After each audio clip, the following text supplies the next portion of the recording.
என்று இந்த நிகழ்ச்சியின் மூலமாய் உங்களை சந்திப்பதில் மிகுந்த மகிழ்ச்சி அடைகிறோம். தேவன் நம்மோடு இருந்து நம்மை உயர்த்துவார். எப்போது? யாக்கோபு 4:10 சொல்லப்பட்டிருக்கிறது, கர்த்தருக்கு முன்பாக தாழ்மைப்படுங்கள், அப்பொழுது அவர் உங்களை உயர்த்துவார்.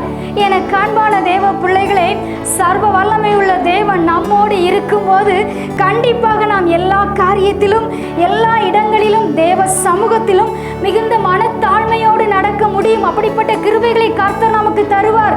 நம்மிடத்தில் அறியாத பெருமை கூட எதுவும் வராது.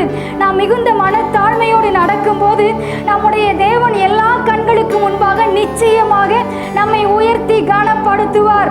கர்த்தருக்கு முன்பாக தாழ்மைப்படுவோம், அவர் நம்மை உயர்த்துவார். தாழ்மை உள்ளவர்களுக்கு கிருபை அளிக்கிற தேவன் நம்மோடு கூடவே இருக்கிறார். ஆமென். God bless you.